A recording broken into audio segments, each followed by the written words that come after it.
The morning mist hung heavy over the palace grounds when Captain Marcus Sullivan received the call that would destroy everything he had built in 20 years of service.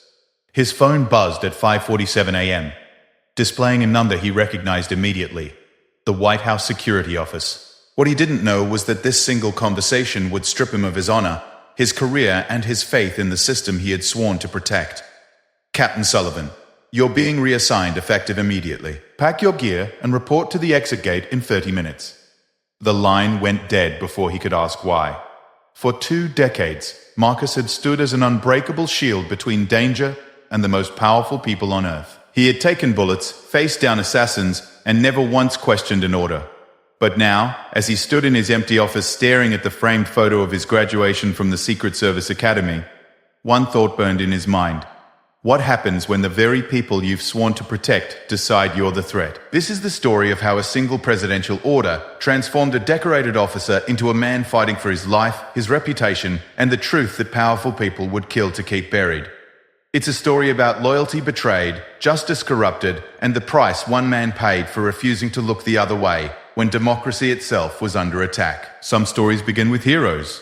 This one begins with the moment a hero realized he was completely alone. Captain Marcus Sullivan had always believed that honor was bulletproof. 20 years of distinguished service in the Secret Service had taught him that dedication, loyalty, and unwavering commitment to duty were the pillars that held democracy together. As he walked through the corridors of the White House for what he didn't know would be the last time, the weight of his service weapon felt familiar against his hip, a reminder of the oath he had taken to protect and serve. The presidential detail was the pinnacle of law enforcement careers. Marcus had earned his position through years of flawless performance, starting as a field agent in counterfeiting, then moving up through protective services until he commanded one of the most elite units in government. His team respected him not just for his tactical expertise, but for his unwavering moral compass. In a world where political winds shifted daily, Marcus Sullivan was a constant, reliable, honorable, and absolutely incorruptible. That morning started like any other. Marcus arrived at the White House at 4:30 a.m., reviewed the security briefings, and conducted the daily threat assessment with his team. Intelligence suggested a quiet day ahead, a few routine meetings, no public appearances, nothing that would require elevated security protocols. The president's schedule was light, which usually meant Marcus could focus on administrative duties and training exercises with his junior agents. Sarah Chen, his deputy and one of the sharpest agents he had ever worked with, knocked on his office door at 5:15 a.m. "Captain, we've got some unusual chatter from the communications office. They're asking for updated personnel files on the entire protective detail." She paused, a frown creasing her normally composed features. "They specifically wanted yours first." Marcus looked up from his morning reports, his instincts immediately sharpening. In 20 years of service, personnel files were only requested during routine reviews or when someone was being considered for promotion or transfer, but the timing felt wrong. Reviews weren't scheduled for another 3 months, and there had been no mention of any transfers or promotions in the pipeline. "Did they specify who was requesting the files?" Marcus asked, his fingers drumming against his desk in a rhythm that Sarah recognized as his thinking pattern.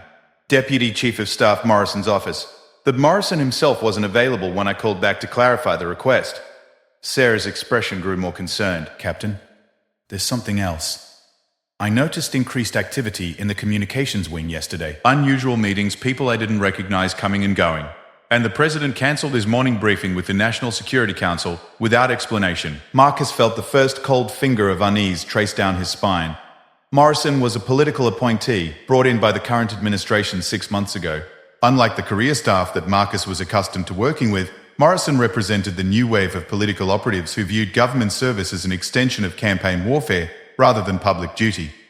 The man had already made several attempts to influence security protocols for what he called political optics, suggestions that Marcus had politely but firmly rejected. "Get me a complete log of yesterday's visitor access to the executive wing," Marcus instructed. "And I want to know everyone who had access to our security protocols and schedules. Something doesn't feel right about this." As Sarah left to gather the information, Marcus's phone rang. The caller ID showed the direct line from the Chief of Staff's office, not Morrison's deputy position, but the actual Chief of Staff, Rebecca Harrison. Harrison was a seasoned Washington operative who had served in 3 previous administrations. She was known for her efficiency and her ability to navigate political storms without compromising the institution of the presidency itself. "Captain Sullivan, I need to see you in my office immediately."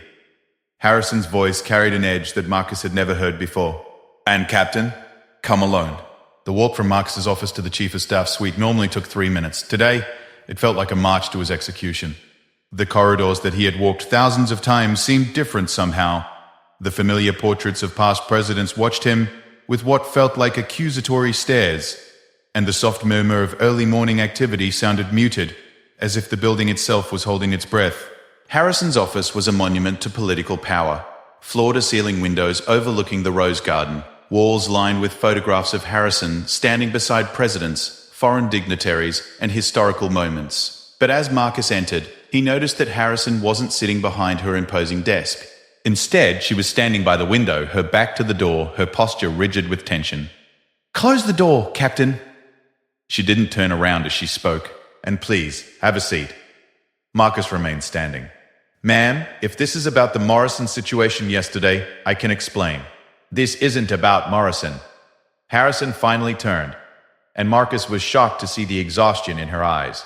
The woman who was known for her unflappable composure looked like she had aged years overnight. "Captain, what I'm about to tell you is going to be difficult to hear. Your service record is exemplary. Your dedication to this office and this country has been beyond reproach, which is why what's happening now is particularly tragic." The words hung in the air like a death sentence. Marcus felt his training kick in. The same hyper-awareness that had saved his life in dangerous situations now focused on reading every micro-expression on Harrison's face, analyzing every word for hidden meaning. "Ma'am, I'm not sure I understand what you're suggesting." Harrison moved to her desk and picked up a thick manila folder. 3 days ago, an internal investigation was launched into potential security breaches within the protective detail. The investigation was initiated based on intelligence suggesting that classified information about the president's movements and security protocols had been compromised. Marcus felt the room temperature drop by degrees.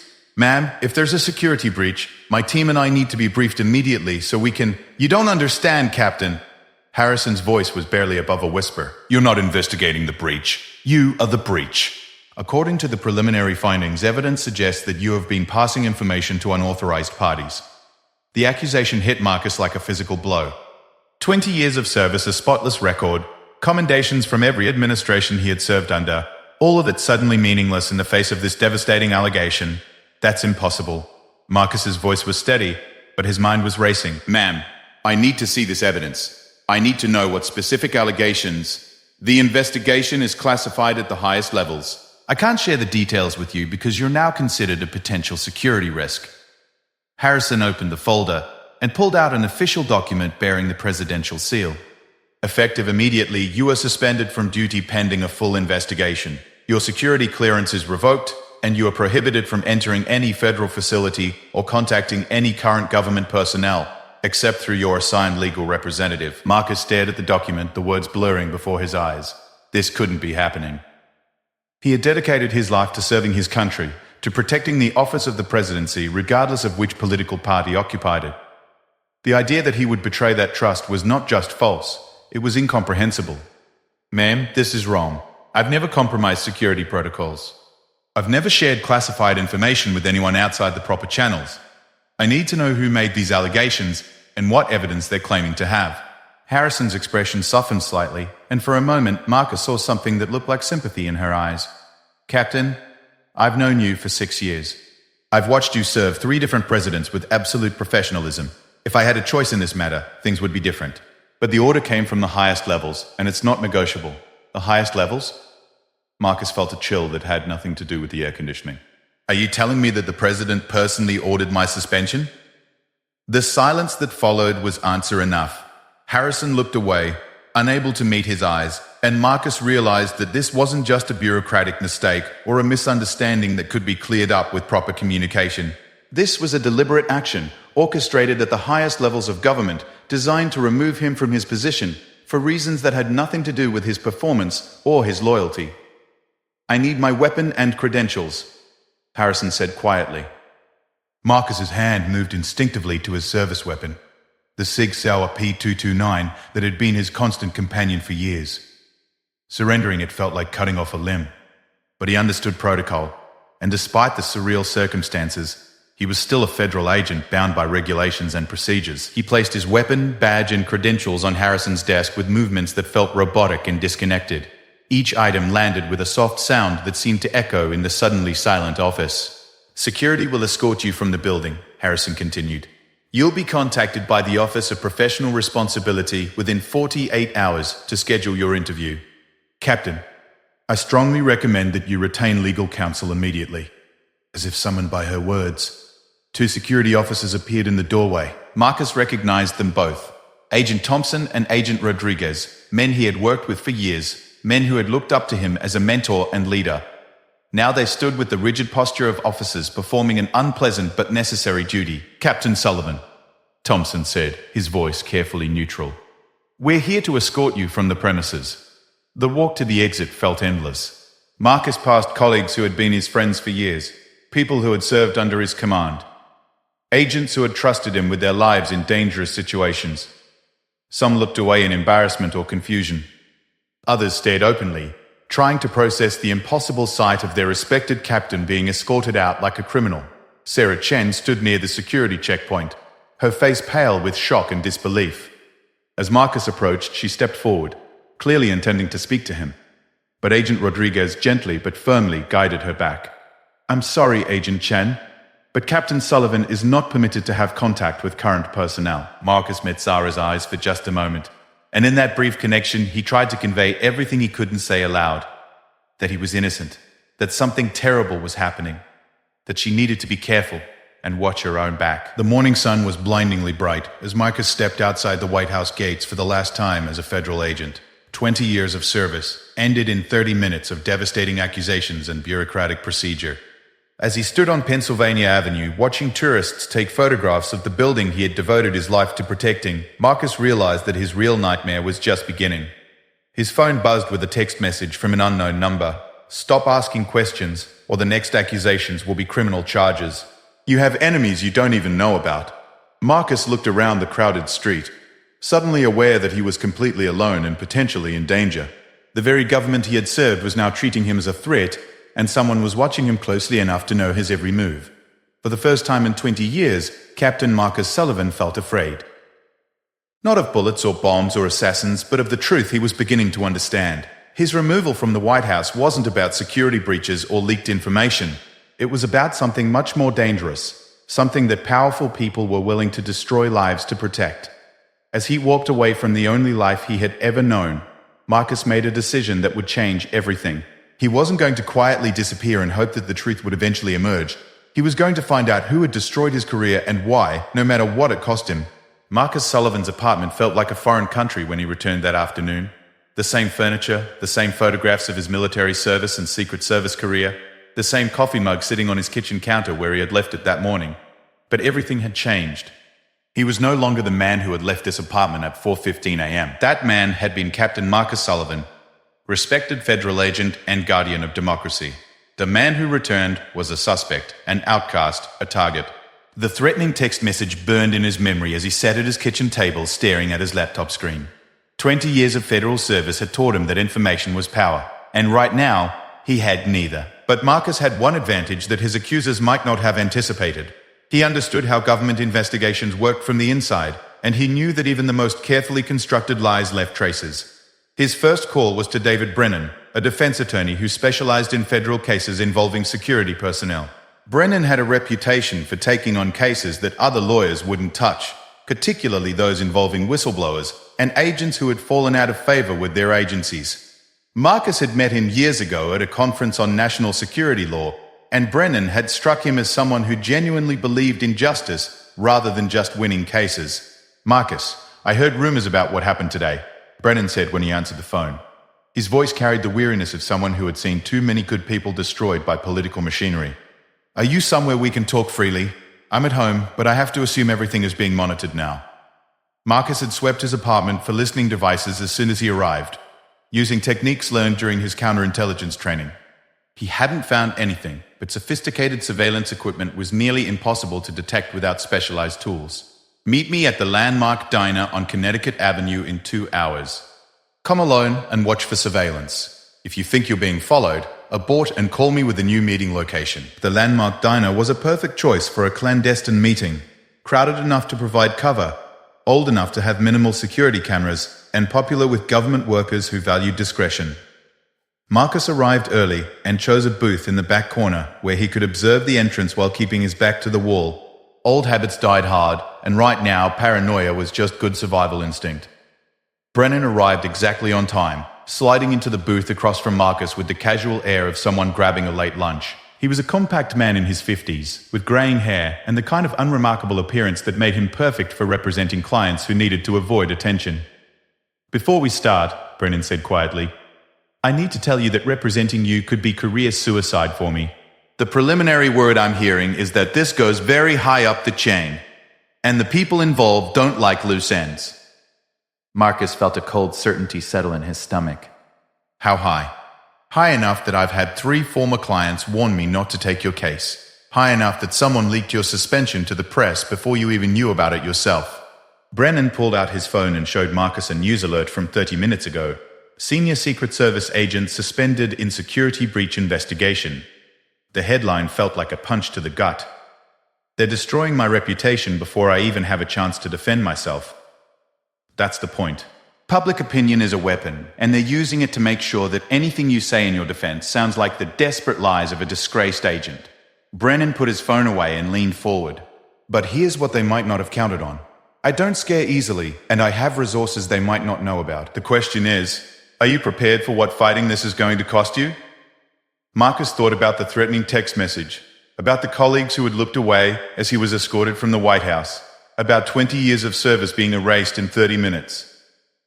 "I'm prepared to lose everything, to find out the truth, but I need to know what I'm really up against." Brennan nodded and pulled out a legal pad. "Then let's start at the beginning. Tell me everything that happened in the week leading up to your suspension. Every conversation, every unusual request, every deviation from normal protocol. And Marcus, tell me things you might not even think are relevant. In cases like this, the devil is always in the details."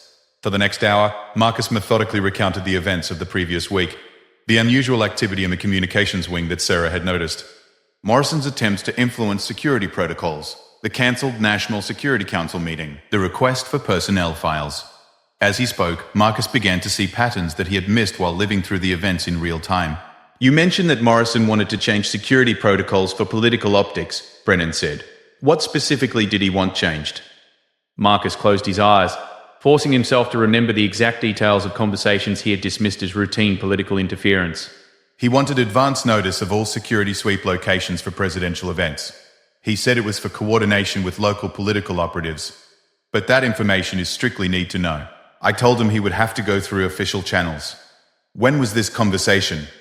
10 days ago. And now that I think about it, he seemed particularly interested in the president's upcoming visit to the Veterans Memorial dedication. That event is still classified. The public schedule shows a routine day of meetings. Brennan's pen stopped moving. "Marcus, the Veterans Memorial dedication. Is that the one where several high-profile military leaders who have been critical of current foreign policy are scheduled to attend? How did you know that?" Marcus felt alarm bells going off in his head. The guest list for that event was classified at the highest levels. "Because one of my clients is a retired general who's been asking uncomfortable questions about defense contracts and overseas deployments. He mentioned that he'd been invited to a memorial service where he planned to speak about military accountability." Brennan's expression had shifted into the predatory focus of a lawyer who had just found a crucial piece of evidence. "What kind of security concerns did you identify for that event?" Marcus thought carefully before answering. Even though he was suspended, discussing classified security matters was still a federal crime. But the more he considered the situation, the more convinced he became that his suspension was connected to this event. "Without going into specifics, I identified several potential vulnerabilities that would require enhanced security measures that would make it difficult for unauthorized persons to get close to the speakers or to monitor their private conversations." "And Morrison wanted advance notice of your security sweeps?" "He wanted the locations, the timing, and the personnel assignments." Marcus felt a sick realization settling over him. If someone wanted to compromise the security of that event, or to gather intelligence on what the speakers were planning to discuss, that information would be invaluable. Brennan was scribbling notes rapidly. "We need to find out who Morrison has been talking to and who has access to the information he's been requesting. but that's going to require someone with inside access. I can't contact anyone from my team. They're forbidden from speaking to me. But you know these people. You train some of them, and if you're right about what's happening here, they're in danger too. Brennan looked up from his notes. Marcus, if this is about compromising security for a political event, your suspension might just be the beginning. Anyone who could potentially expose the plot becomes a liability. The implication hit Marcus like a physical blow. Sarah Chen, his deputy, had noticed the unusual activity and had started asking questions. Agent Rodriguez, who had escorted him out, had been asking about recent changes in protocol just last week. His entire team could be targets if they got too close to the truth. I need to warn them somehow. No, you need to stay away from them. Any contact could be used as evidence that you're trying to obstruct the investigation or intimidate witnesses. Brennan's voice was firm but sympathetic. Right now, the best way to protect them is to find the real evidence of what's happening and expose it before anyone else gets hurt. Marcus's phone buzzed with another text from the unknown number. Stop digging, Captain. Your friends are watching you, and they're not as loyal as you think. He showed the message to Brennan, who photographed it with his own phone before Marcus could object. We're keeping records of everything, Brennan explained. Harassment, intimidation, threats, all of it will be relevant if this goes to trial. He paused and looked directly at Marcus. And Marcus, based on what you've told me and what I'm seeing here, this is definitely going to trial. The question is whether you'll be the defendant or the key witness. As they prepared to leave the diner, Brennan outlined their next steps. He would file a motion for discovery to force the government to reveal the evidence against Marcus. He would also begin investigating Morrison's background and his connections to political operatives outside the government. Most importantly, he would start building a network of sources who could provide information without directly violating their federal employment. There's something else, Brennan said as they stood to leave. I want you to start documenting everything, every phone call, every person you see, every place you go. Keep a detailed record of your activities because they're going to claim you've been doing things you haven't done. Your only defense against manufactured evidence is a bulletproof alibi. As Marcus walked back to his car, he noticed a black sedan parked across the street with two men sitting inside. The vehicle had government plates, and one of the men was taking photographs with a long-range lens. His suspension was supposed to be an administrative action pending investigation, but he was clearly being treated as a criminal suspect under active surveillance. The drive home took twice as long as usual because Marcus used every evasion technique he had learned in 20 years of federal service. He changed routes randomly, made unexpected turns, and stopped at several locations to see if he was being followed. The surveillance was professional but not particularly subtle. They wanted him to know he was being watched. Back in his apartment, Marcus began the methodical process of documenting everything he could remember about the past month. Names, dates, conversations, unusual incidents. All of it went into a detailed chronological record that he encrypted and stored on multiple backup devices. If someone was trying to frame him, he needed to be able to prove exactly where he was and what he was doing at every relevant moment. As he worked, Marcus began to understand the true scope of what he was facing. This wasn't just about his career, or even his freedom. If powerful people were willing to destroy a 20-year federal agent to protect their plans, they were planning something that went far beyond normal political maneuvering. The Veterans Memorial dedication was in 6 days, and Marcus was beginning to suspect that whatever was going to happen there would change everything. His phone rang at 11:47 p.m.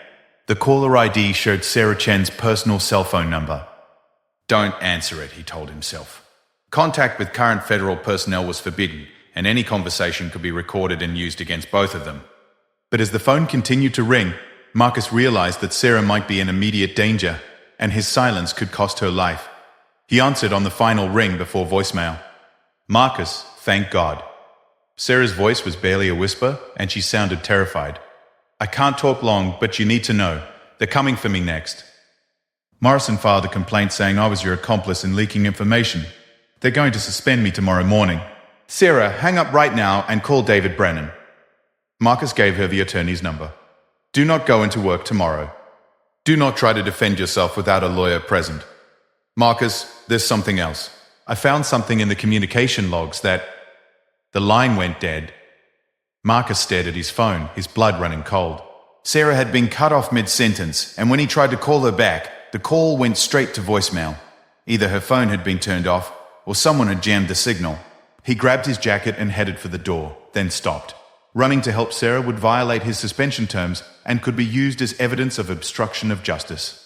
But staying home while his deputy, his friend, was potentially in danger, violated everything he believed about loyalty and protecting the people under his command. Marcus made a decision that would haunt him for the rest of his life. He stayed home, paralyzed by the legal consequences of action, while Sarah Chen disappeared into the same nightmare that had swallowed his career. By morning, the news would report that Agent Sarah Chen had been found dead in her apartment, an apparent suicide driven by guilt over her involvement in a security breach. The note found beside her body would confess to helping Marcus Sullivan leak classified information to foreign agents. Marcus wouldn't learn about Sarah's death until he saw it on the morning news, and by then, it was too late to save anyone. The sound of Marcus's coffee mug shattering against his kitchen floor was nothing compared to the sound of his world collapsing as he stared at the morning news. The reporter's voice seemed to come from underwater as she delivered the devastating headline. Secret Service agent found dead in apparent suicide related to security breach investigation. Sarah Chen's photograph filled the screen, the same professional headshot from her federal ID that Marcus had seen 1,000 times, now accompanied by words like alleged co-conspirator and guilt-driven suicide. The news report painted her as a disgraced agent who had taken her own life rather than face the consequences of betraying her country alongside her commanding officer. Marcus knew it was a lie. Everything about it was wrong, from the timing to the method to the supposed suicide note that confessed to crimes he knew Sarah had never committed. But knowing the truth and proving it were two entirely different things, especially when the people fabricating the evidence had unlimited resources and government authority. His hand shook as he called David Brennan, not caring that the call was certainly being monitored and recorded. David, Sarah Chen is dead. They're calling it suicide, but she called me last night and said they were coming for her. Someone cut off her phone while she was trying to tell me something important. Jesus Christ! Brennan's voice was tight with a combination of anger and fear. Marcus, listen to me very carefully. Do not leave your apartment today. Do not speak to anyone except me. Do not post anything on social media or send any emails. The story is already spinning out of control, and every move you make will be interpreted as evidence of guilt. They killed her, David. Sarah would never commit suicide, and she sure as hell would never confess to crimes she didn't commit. Someone murdered her and staged it to look like suicide. I believe you, but belief isn't evidence. And right now, the official story is that a guilt-ridden agent took her own life after confessing to espionage. Fighting that narrative without proof will just make you look more guilty. Brennan paused, and Marcus could hear papers shuffling in the background. The suicide note allegedly mentioned specific instances of passing information to you for transmission to foreign contacts. Do you know what she might have been trying to tell you last night? Marcus closed his eyes, forcing himself to replay every word of their brief conversation. She said she found something in the communication logs. Something important enough that they killed her before she could tell me what it was. The communication logs would be evidence in the investigation against you. If Sarah found something that contradicted the official story, that gives us a motive for murder. Brennan's voice carried the focused intensity of a lawyer building a case. But accessing those logs now would be impossible for us and fatal for anyone inside the government who tried to help. As they spoke, Marcus's laptop chimed with a news alert. Another story was breaking. Veteran Secret Service agent under investigation for foreign espionage ring. His name was now being released to the media, along with details of the allegations against him that should have been classified information available only to investigators.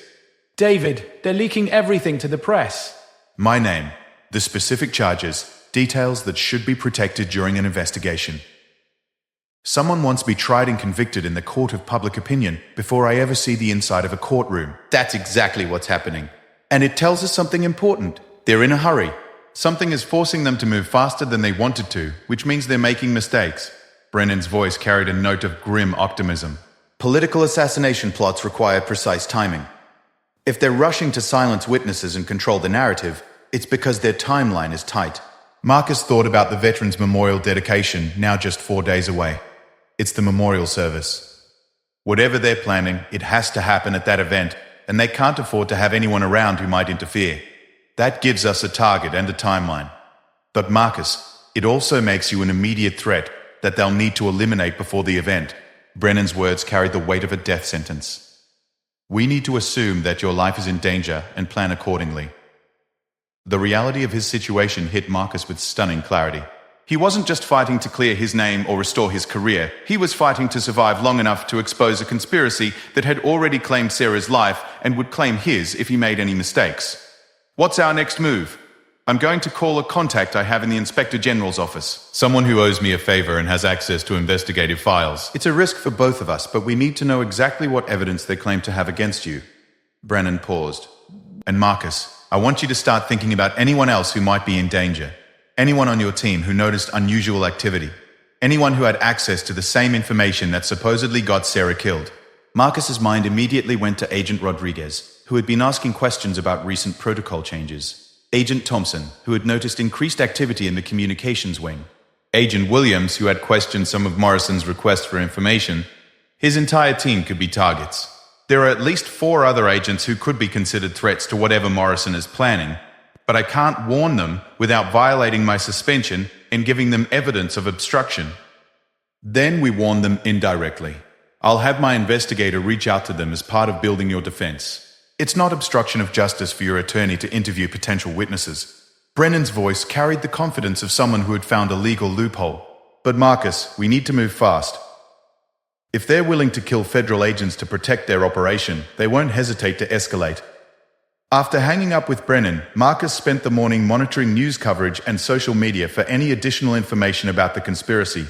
The story was dominating the news cycle, with talking heads debating everything from foreign espionage to the integrity of the Secret Service.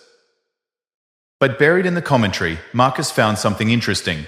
Senator Patricia Hayes, the chairwoman of the Senate Intelligence Committee, had issued a statement calling for a complete review of the investigation and questioning whether proper protocols had been followed in the suspension of senior agents. Hayes was known for her independence from party politics and her commitment to government accountability.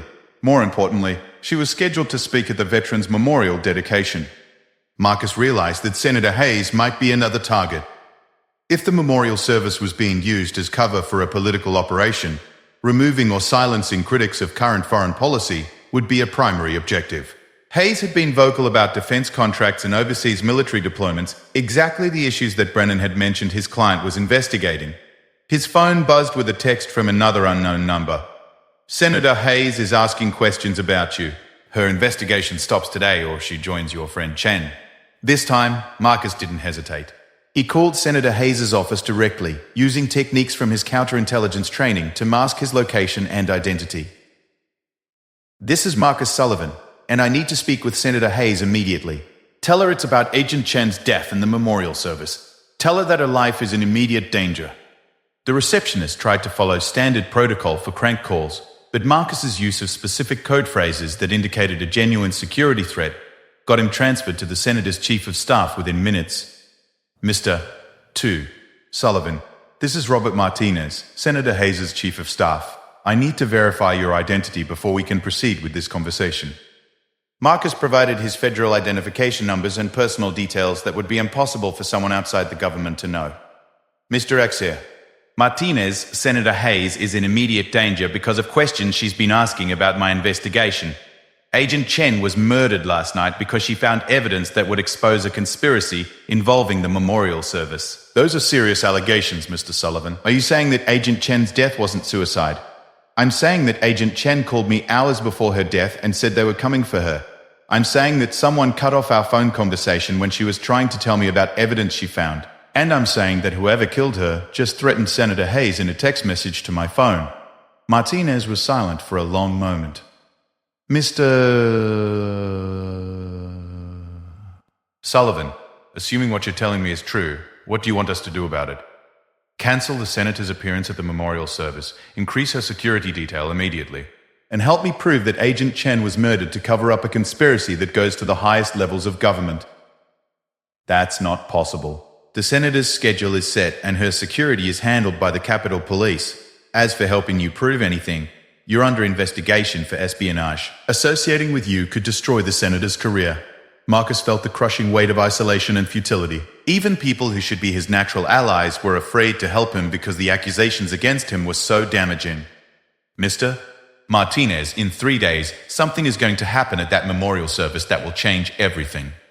When it's over, Senator Hayes might be dead, and a lot of good people who served their country will have been silenced forever. Your choice is whether to help prevent that or to explain later why you didn't. After Marcus hung up, he sat in his apartment feeling more alone than he had ever felt in his life. Sarah was dead, his career was destroyed, his reputation was in ruins, and no one in a position to help him was willing to risk their own safety by associating with him. The conspiracy was working exactly as planned. Isolating him completely so that when he disappeared or died, no one would investigate too carefully. But as Marcus sat in his despair, he realized something that his enemies might not have anticipated. 20 years of federal service hadn't just taught him how to follow orders and protect other people. It had also taught him how to operate alone, how to gather intelligence without official resources, and how to survive in hostile territory. If the government wouldn't help him, he would help himself. If official channels were compromised, he would work outside the system. And if powerful people thought they could murder federal agents and threaten senators without consequences, they were about to discover that some battles are worth fighting even when you know you can't win. Marcus opened his laptop and began researching everything he could find about the Veterans Memorial dedication. Guest lists, security arrangements, travel itineraries, media coverage. All of it went into a detailed analysis that began to reveal the true scope of what was being planned. The memorial service wasn't just a political event. It was a trap, designed to gather critics of current foreign policy in one location where they could be neutralized permanently. And Marcus Sullivan, suspended Secret Service agent and accused traitor, was the only person left who could stop it. His phone rang at 6:30 p.m. The caller ID showed David Brennan's number. "Marcus, we have a problem. My contact in the Inspector General's office was found dead in his car 2 hours ago. Apparent heart attack, but he was 34 years old with no history of cardiac problems." Brennan's voice was flat with shock and fear. "They killed him right after he agreed to help us, which means they're monitoring communications and moving to eliminate anyone who might expose them. How many people have to die before someone in authority realizes what's happening? The people in authority already know what's happening. Some of them are part of it, and the rest are too scared to act." Brennan paused. "Marcus, I think it's time to consider going public with everything we know. A press conference, a published statement, something that makes it impossible for them to kill you quietly." Marcus thought about the media coverage of his case so far, one-sided, sensationalized, and completely controlled by the people who were framing him. "The press won't help us. They're already convinced I'm a traitor, and anything I say now will be dismissed as the desperate lies of a guilty man." "Then what do you suggest?" Marcus looked out his apartment window at the Washington skyline, the monuments and government buildings that he had spent his life protecting. Somewhere in those buildings, people were planning mass murder disguised as a memorial service. People who had already killed at least 2 federal employees and were prepared to kill many more. "I suggest we stop trying to work within a system that's designed to protect the people who are committing these crimes. It's time to take the gloves off." Marcus Sullivan had spent 20 years following orders, respecting authority, and believing that the system would protect those who served it faithfully. All of those beliefs died with Sarah Chen and David Brennan's contact in the Inspector General's office. At 7:15 a.m., on the morning that changed everything, Marcus made a decision that transformed him from the suspended federal agent into something much more dangerous, a man with nothing left to lose. The memorial service was 48 hours away, and Marcus knew that conventional approaches would fail. Phone calls would be monitored, official channels were compromised, and anyone who tried to help him through normal procedures would end up dead. If he was going to stop whatever was planned for the memorial service, he would have to operate outside the law he had spent his career defending. His first stop was a storage unit in Fairfax, Virginia, where he kept equipment from his military service that wasn't exactly legal for civilian possession. 20 years of federal law enforcement had taught him that sometimes protecting democracy required bending the rules that democracy created. The surveillance equipment, encrypted communications gear, and specialized weapons in that storage unit represented Marcus's insurance policy against exactly the situation he now faced. The electronic surveillance detector in his car confirmed what he already suspected. He was being tracked through multiple methods. His phone, his car, probably even clothing items that had been accessed during one of many opportunities while he was under investigation. Marcus spent the morning systematically eliminating every method of electronic surveillance he could identify, switching vehicles twice and changing clothes in locations that would make visual surveillance difficult. By noon, he was operating with the assumption that his movements were his own for the first time since his suspension. The feeling was both liberating and terrifying. He was finally free to act. But every action he took from this point forward would be a federal crime that could result in life in prison.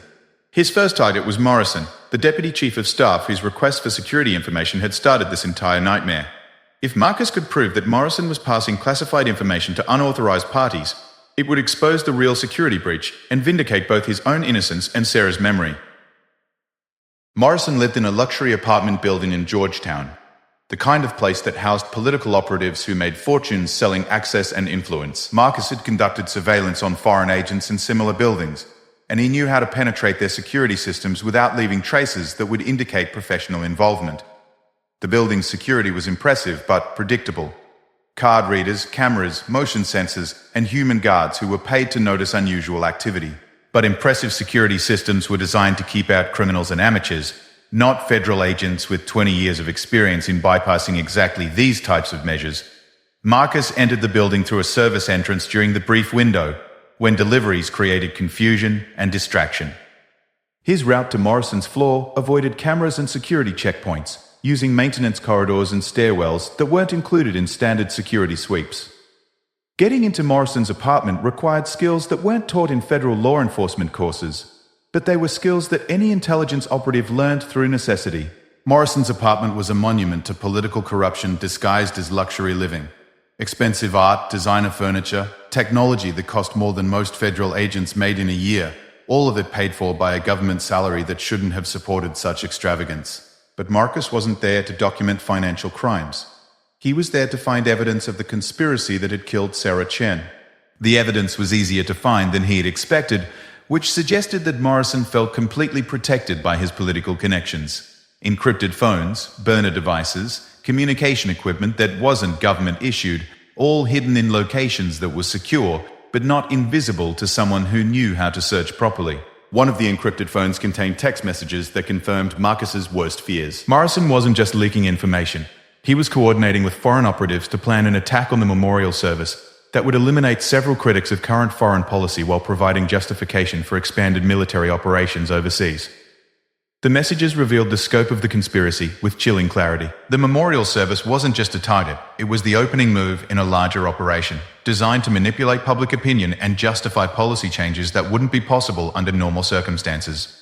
The deaths of prominent military leaders and senators would be blamed on foreign terrorists, providing the political cover necessary for expanded defense contracts and overseas deployments that would enrich the people orchestrating the attack.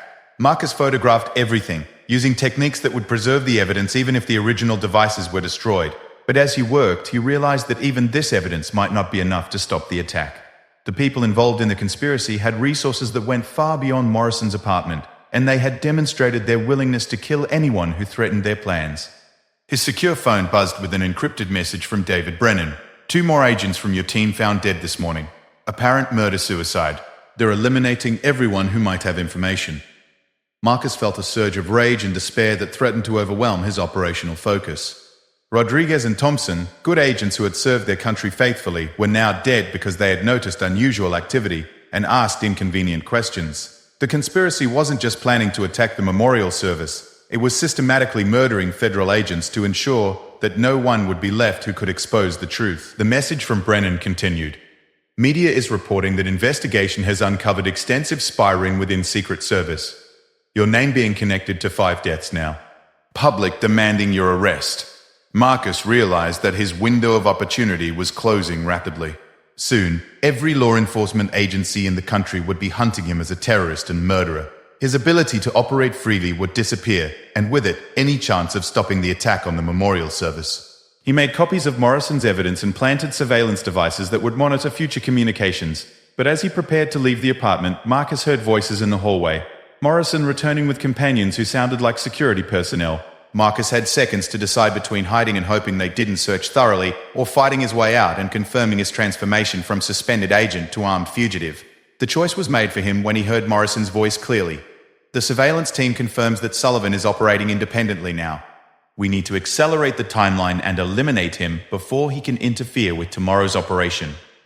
Tomorrow's operation? The memorial service was still 24 hours away, but something was happening tomorrow that Marcus didn't know about. He needed that information, which meant he needed Morrison alive and talking. Marcus positioned himself behind the apartment's front door as it opened. Morrison entered first, followed by 2 men who moved with the professional alertness of private military contractors. These weren't government agents. They were hired killers with no legal authority and no rules of engagement beyond completing their mission. The confrontation was over in seconds. Marcus's training and experience overwhelmed the contractors before they could react to his presence. Morrison found himself zip-tied to a chair in his own living room, facing a man who had officially died 20 minutes ago when the contractors reported that they had eliminated the rogue agent. "You're going to tell me everything about tomorrow's operation," Marcus said, his voice carrying the calm certainty of someone who had moved beyond moral considerations. "You're going to tell me who's involved, what the targets are, and how to stop it. And you're going to do it quickly, because your friends are going to start wondering why you haven't checked in." Morrison tried to maintain his political composure, but fear was beginning to crack his facade. "You're insane if you think I'm going to help a traitor and murderer." "The FBI will be here soon, and..." Marcus showed him the photographs from the encrypted phone. "The FBI isn't coming, because the FBI doesn't know about your communication with foreign operatives.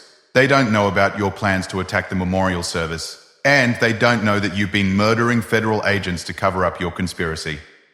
The color drained from Morrison's face as he realized that his security had been completely compromised.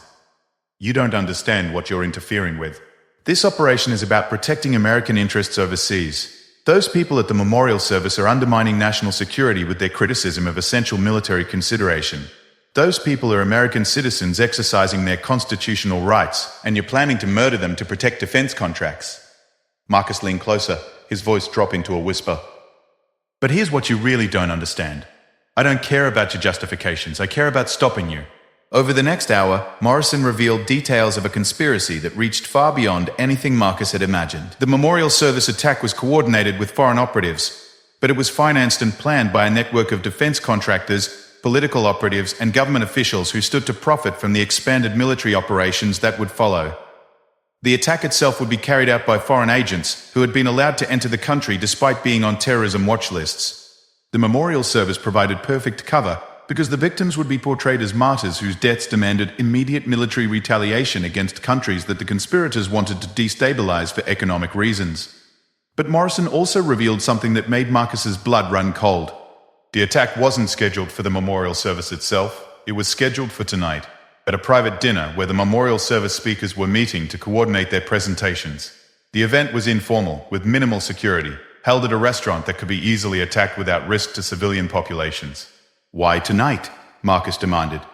Morrison's composure finally broke completely. "Because too many people were asking questions. The timeline had to be accelerated before the investigation could expose the operation. Tonight's attack will eliminate the targets and provide justification for massive military retaliation. By the time anyone realizes what really happened, the war will already be underway." Marcus realized that he had less than 6 hours to stop an attack that would kill dozens of American leaders and justify military operations that could destabilize entire regions. He also realized that he would have to do it alone, because everyone who might have helped him was either dead or convinced that he was the terrorist. But as Marcus prepared to leave Morrison's apartment, he discovered one more piece of information that changed everything. The conspiracy didn't just involve defense contractors and political operatives. It involved foreign governments who were using the American conspirators to eliminate their own enemies while providing political cover for expanded U.S. military presence in strategically important regions. Marcus Sullivan, suspended Secret Service agent and accused traitor, was now the only person standing between a complex international conspiracy and a terrorist attack that would reshape American foreign policy for decades. And he had exactly 5 hours and 43 minutes to save his country from the people who were supposed to be protecting it. As he left Morrison's apartment, Marcus made one final decision that completed his transformation from federal agent to something much more dangerous. He wasn't going to try to convince authorities of the truth, because the authorities were part of the conspiracy. He wasn't going to work within the system, because the system was designed to protect his enemies. Marcus Sullivan was going to war. The Riverside Inn was the kind of establishment that Washington power brokers used for meetings they didn't want recorded or remembered. Located on the Potomac River with discreet private dining rooms and security arrangements that prioritized privacy over protection, it was the perfect location for a gathering of military leaders and senators who wanted to coordinate their criticism of current foreign policy without attracting media attention. It was also the perfect location for a terrorist attack that would eliminate those critics while providing justification for the expanded military operations they opposed. Marcus Sullivan arrived at the restaurant at 5:30 p.m., 2.5 hours before the attack was scheduled to begin. His reconnaissance confirmed Morrison's intelligence. Minimal visible security, multiple entry and exit points, and a location isolated enough that an attack could be carried out without risk to uninvolved civilians. The foreign operatives who planned this attack had chosen their target well, but they had made one crucial mistake in their planning. They had assumed that Marcus Sullivan would be dead or in custody by now, eliminated along with the other federal agents who had discovered their conspiracy. They hadn't planned for a rogue agent with 20 years of experience, unlimited motivation, and absolutely nothing left to lose. Marcus's first priority was intelligence gathering. Using surveillance equipment from his storage unit, he identified the positions where the attack team would most likely deploy. The restaurant's layout channeled foot traffic through predictable choke points, and the private dining room where the targets would gather was accessible through only 2 entrances. A professional attack team would position snipers to cover the exits while assault teams moved through the main dining area. His second priority was identifying the attackers themselves. Morrison's information suggested a team of 6 foreign operatives who had entered the country using diplomatic cover and were operating with equipment and intelligence provided by their American conspirators. These weren't random terrorists. They were professional soldiers conducting a precisely planned military operation on American soil. Marcus spotted the first operative at 6:15 p.m., positioned in a hotel room across the street with a clear line of sight to the restaurant's main entrance. The man's behavior patterns and equipment selection marked him as ex-military, probably special forces, with training that rivaled Marcus's own. This was going to be a fight between professionals, not a simple intervention against amateur terrorists. The second and third operatives were inside the restaurant itself, posing as early diners while conducting final reconnaissance of the target area. Their positioning and communication patterns revealed the outline of their attack plan, coordinated assault from multiple directions, designed to eliminate specific targets before security could respond effectively. At 6:45 p.m., Senator Patricia Hayes arrived with her small security detail. The Capitol police officers accompanying her were professional, but unprepared for the level of threat they were facing. Their training focused on protecting senators from individual threats or small groups of protesters, not coordinated military attacks by foreign special forces. Marcus realized that he was facing an impossible tactical situation. He was outnumbered 6-1 by trained killers who had the advantage of preparation, coordination, and superior firepower. Even if he could eliminate some of them, the survivors would complete their mission while he was engaged with their teammates. His only chance of success was to change the parameters of the engagement entirely. At 7 p.m., Marcus made a decision that violated every principle of tactical engagement he had ever learned. Instead of trying to stop the attack, he would force it to happen on his terms. He triggered the fire alarm system throughout the restaurant and the surrounding buildings. Emergency responders would arrive within minutes, creating chaos that would disrupt the operatives' carefully planned attack sequence. But more importantly, the alarm would force the evacuation of innocent civilians while drawing law enforcement attention to the area. The foreign operatives had to make an immediate choice: abort the mission and lose their only opportunity to eliminate their targets, or accelerate their timeline and conduct the attack under conditions that dramatically increased their risk of capture or death. They chose to proceed with the attack. The first shots came from the sniper position across the street, aimed at Senator Hayes as she emerged from the restaurant in response to the fire alarm. Marcus intercepted the shot with suppressive fire that shattered the hotel room window and forced the sniper to take cover. But he couldn't maintain that position without exposing himself to the assault team moving through the restaurant.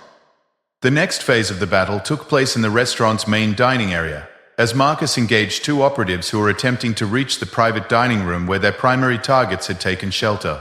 The fight was brutal, and close quarters conducted with automatic weapons in a confined space filled with overturned tables and terrified civilians. Marcus's training and experience gave him an advantage in the chaotic environment, but he was taking damage and running low on ammunition. Worse, he could hear explosions from the private dining room that suggested the remaining operatives had reached their targets despite his interference. At 7:23 p.m., as police sirens wailed in the distance and emergency responders surrounded the building, Marcus reached the private dining room to find a scene of devastation. 3 senators and 2 retired military leaders lay dead or dying from gunshot wounds, while the surviving targets cowered behind makeshift barricades. The remaining operatives were preparing to eliminate the survivors when Marcus arrived.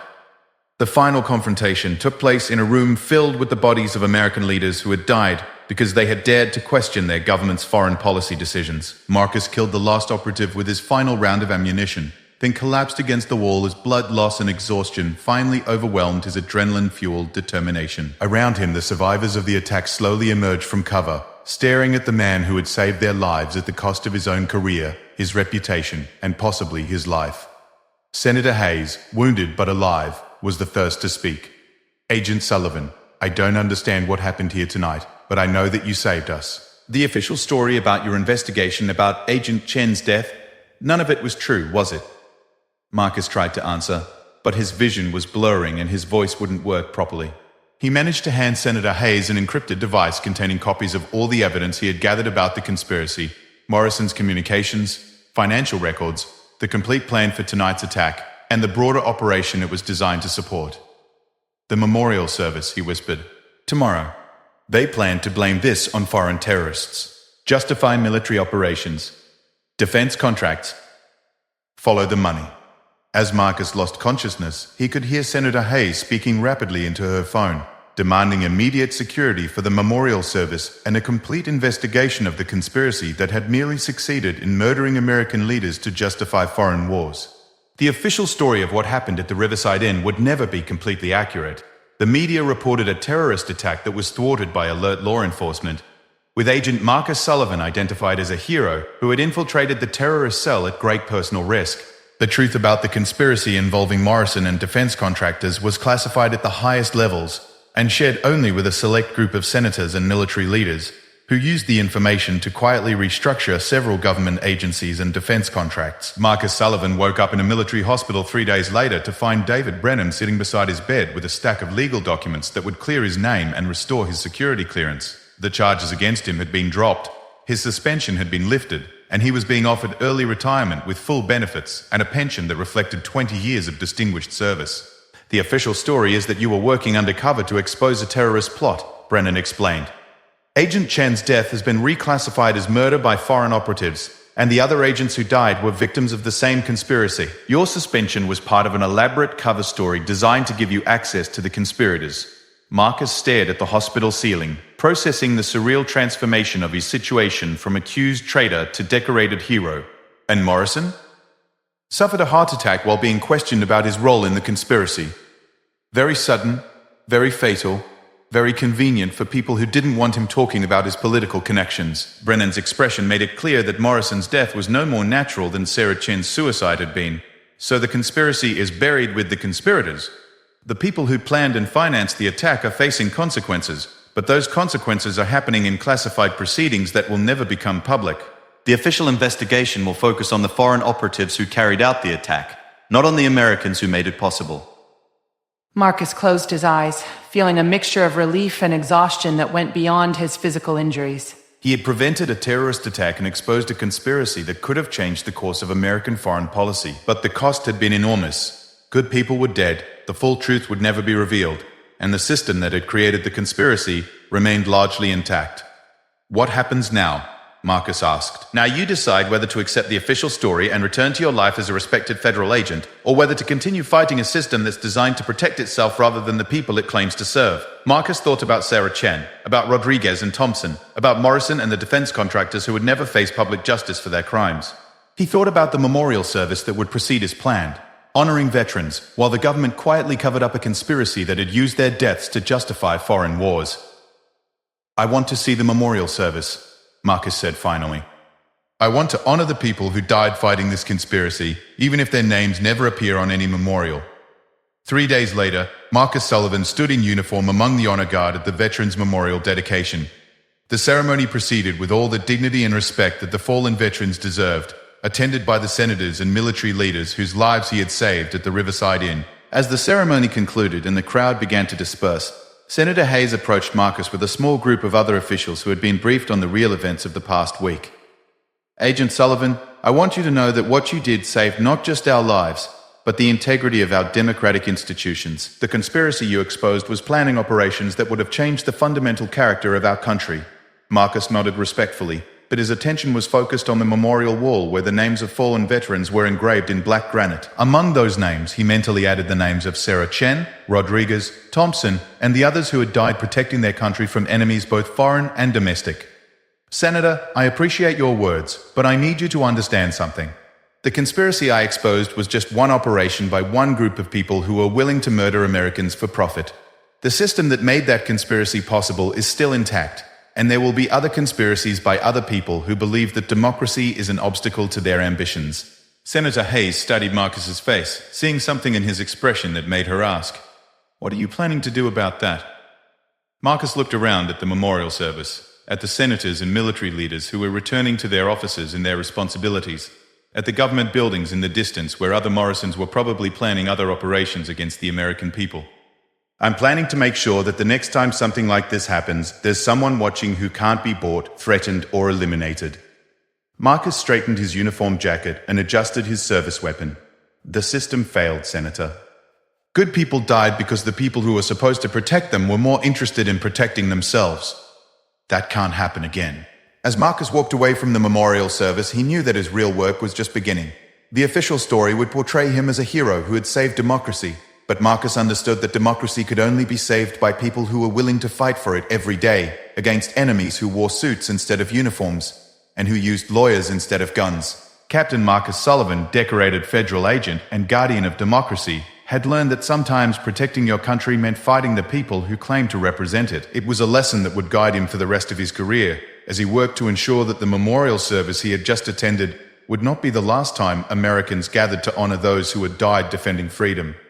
The inscription on the memorial wall read, "In honor of those who gave their lives in service to their country." Marcus added his own silent dedication, "And in memory of those who gave their lives protecting that service from those who would corrupt it." The story of Trump ordering the guard removed and the Royal Guard sentence that turned the mood cold was really the story of how democracy survives when the people charged with protecting it decide to protect something else instead. It was the story of how honor and duty can triumph over corruption and conspiracy, but only when individuals are willing to sacrifice everything to defend the principles they have sworn to uphold. As Marcus Sullivan disappeared into the crowd of mourners and dignitaries, he carried with him the names of the fallen and the determination to ensure that their sacrifice would not be forgotten or repeated. The real memorial to their service would not be carved in stone. It would be written in the daily actions of those who refused to let democracy die in darkness.